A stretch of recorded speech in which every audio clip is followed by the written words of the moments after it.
We don't have those. That's something termite was indigenous to planted, this particular area. Oh, that would be a great job. Is like the oak guy? I suspect foul play. The CIS the tree termite guy. checker. Yeah. The tree protector.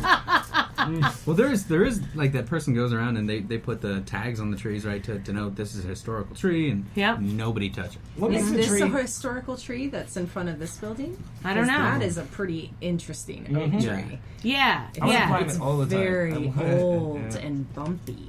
Yeah, it has a really like fairy tale kind of feel to it. Every time I walk by it, I'm always like, I wish I could hang out here, but like, what am I going to do? Yeah, it's like the tree sit in in the tree? Yeah. And talk to musicians that are outside smoking. I guess I could. I could just, what am I doing? That's what I should be doing every It's day. almost like that tree is too nice for this place. Definitely is. I really think it used to be a Definitely nursing home, is. so it was probably like the perfect thing. And now it's just like. You think this was a going by nursing what they home? do. No, it was a nursing home. Did you It's, investigate? Who yes. Googled? No, I didn't Google. I talked to the guy that is like the I just guess grounds manager or whatever. Oh, right, and he said it used to be a nursing home. A nursing home and a place for like single mothers, like abused women. Right. Yeah. Oh, Yeah. interesting. Like a safe house kind of thing. Here's hoping it has a kind vibe and not a sad vibe. You know, I feel like that's why the trees kind of got like this angle. Is like the tone took a different spin. No? Yeah, and it Okay. seems like it has a lot of like warts on it, or Yeah. something. You know, like it's a very Seen some odd, shit. like very bumpy, like it's old and kind of crusty. Yeah. It's sad. It's had some rough times. What makes the tree Heard a lot of historic? weird stories. Well, that's the thing. I was wondering about that the other day. I Location. heard, like, historic, and then, like, also they look at cultural significance. And I was like, who defines that? / what defines that? You know? Yeah, what culture? Like, yeah, Is I it don't know, tree like... Depends on how many people pray around Yeah, it. probably. Yeah, like specifically, this one lady has like just prayed around it enough that it's. Then now they'll never let her cut it No. down because there's like a cult that follows her Now there's- because of it. In my head now, there's two different groups. There's groups that, like, pray to keep the trees, and then there's, like, the anti-tree people that are out there. Those trying people to often destroy. hang out together, but they like don't discuss their intentions. So there's like a lot of like just canceling out, like prayer, anti-prayer, prayer, I mean, they have- anti-prayer. Yeah, the same base belief system that this deity controls trees, so they've got a lot in common. Start there. It's like one side's just like, don't tell the other side about fire. I don't know. Poor trees. Yeah. Once again, that CSI guy We will decide. know if you We use an dec- accelerant. They will know. Oh my god. So it's gonna be a natural. It's gonna be a natural fire if you're gonna take. It has to be lightning. Yeah, but just no fires like in the city if we can help it. So 1992. Wait, That so was the year that you moved to Austin. from Good year. I enjoyed it. From Yeah. San Antonio. Oh, Okay. okay, cool. Oh, right on. Cool. Close. So Texan, born and raised.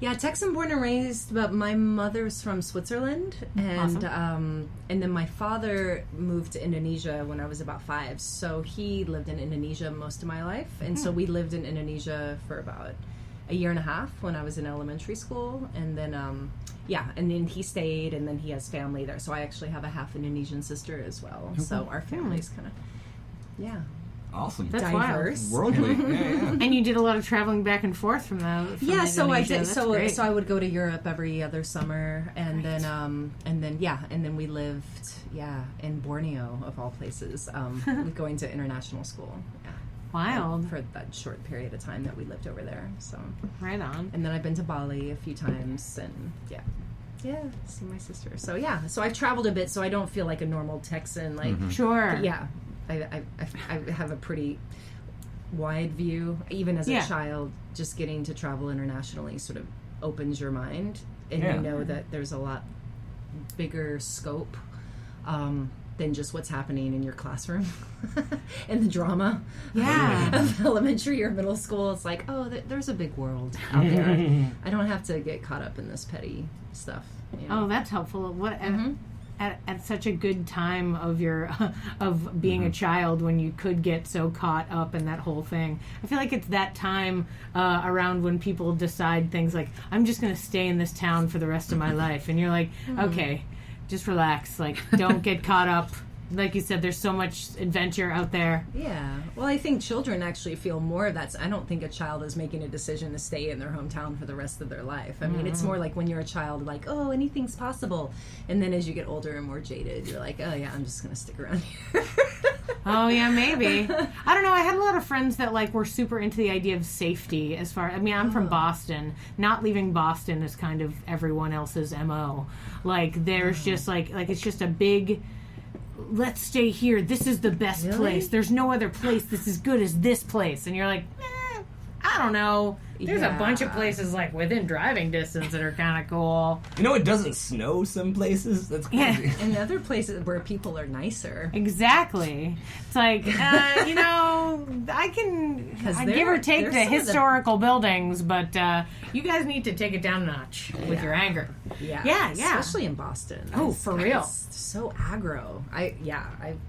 I was like, did you spend some time there? No, I haven't spent time. I just haven't had very many positive experiences. No, don't spend time there. No. I spent 18 years there. Let me just tell you, it's all aggro all the time. Aggressive. Yeah. Everyone who's not has left. Weird. Mm-hmm. It's like one of the first towns in America. You know, it's like the old crotchety man up in the top corner, just kind of mad and cold. And I get it. Right. Yeah, just the way it spreads out. All the younger states are still chill. You know, like everything on this all side. the younger states. Yeah, like all the western, like really western states are all better. just whatever, man. Yeah, they're like, come on, cut it out, Grandpa. Yeah, but everybody has a preconceived notion. I think kind of why I brought it up was everyone.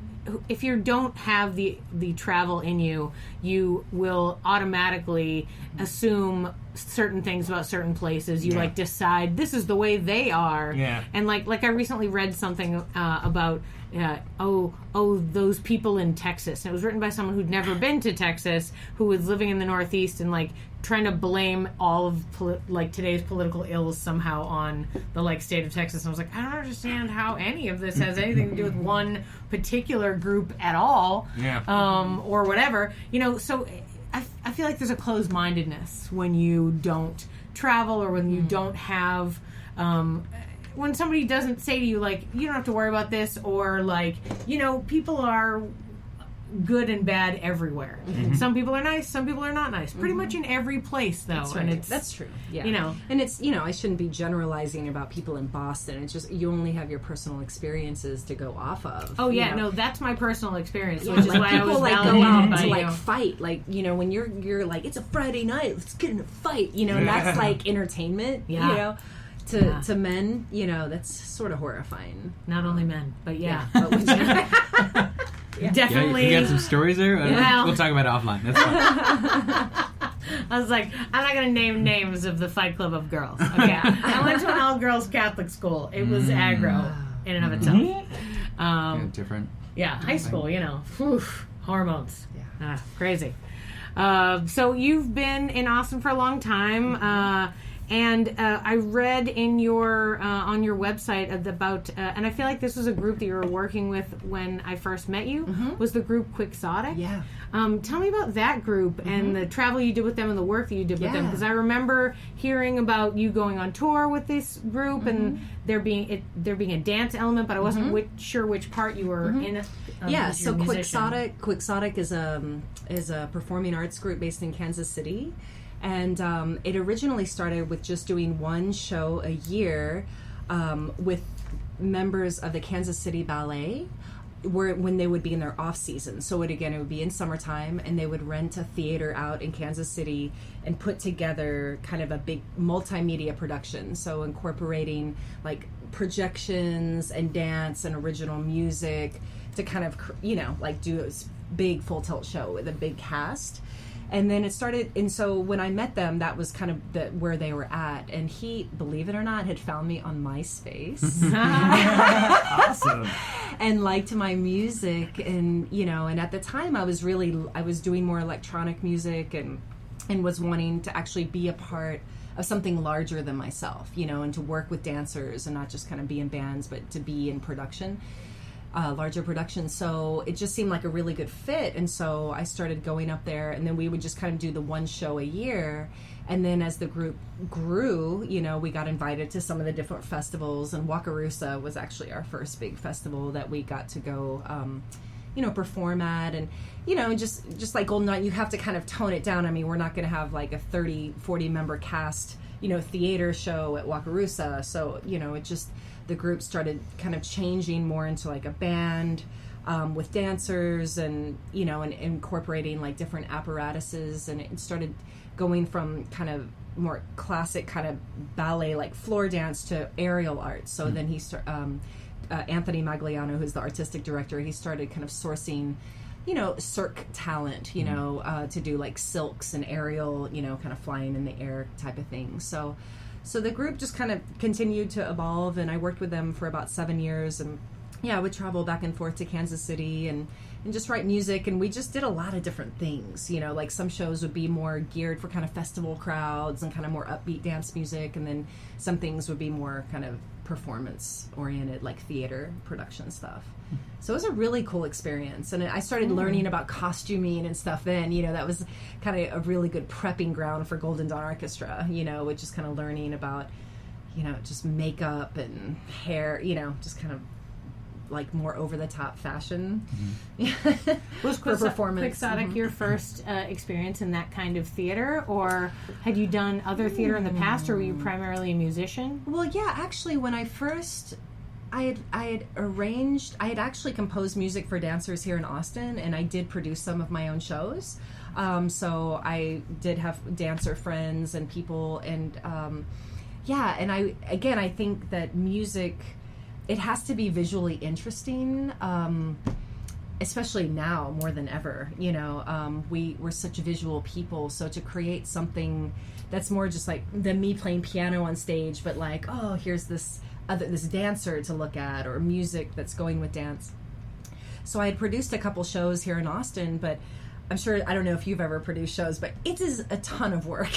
And so when you're doing everything, like kind of, you're wrangling everyone and composing all the music and handling the band and handling the dancers and handling the production, it was just a lot. So I was really excited when Quixotic sort of showed up, and there was already a team in place where everyone had their different kind of department of handling, someone's dealing with the choreography, and we're dealing with the composition, and there's, lighting and sound people. So nice to have a big team. Yeah, so it's definitely something I've always really enjoyed doing, and it's actually funny. Next week, I'm composing music for a dance show that's happening next week at Community First Village. That's the Mobile Loaves and Fishes. Am I saying that right? Mobile Loaves and Fishes. Yeah, so basically it's a tiny home community that's geared for getting homeless people affordable housing and kind of helping them get back on their feet. So we're actually doing 3 shows out there, July 5, 6, and 8.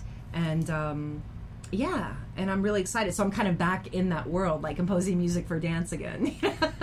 So it is something I really enjoy. Yeah, I was going to ask, did you start out composing music? Is that sort of your artistic beginnings, or was it theater? Were you in plays, that kind of thing? Yeah, I was so shy as a child, so certainly not into acting or doing. No, like I studied classical piano, so I was much more like in, very shy, practicing a lot, and I would do, piano competitions and stuff, and I went to college for classical piano, and I teach piano still. I mean, that's my main job, is I teach piano to children, and but I was so shy, and it was really being in the Austin music community that started opening my mind, because there's so many creative, outgoing people here, and especially musicians that learned by ear, not from the classical school, and just, it was really my exposure while I was in college to other musicians in the community, and having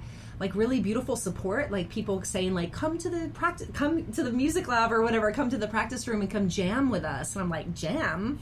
What is jam? Like, what is this jamming? Like improvising? What do you mean? Like, how do I make up music that isn't written? It was a very new concept, and so just kind of exploring that, and it's like I literally had to kind of forget everything I learned, like lose all that structure, and just kind of closing my eyes and kind of getting into the whole feeling and the other kind of realm of music, So that expanded me. And then also I didn't sing, again, because I was so shy. I'm like, I can't sing.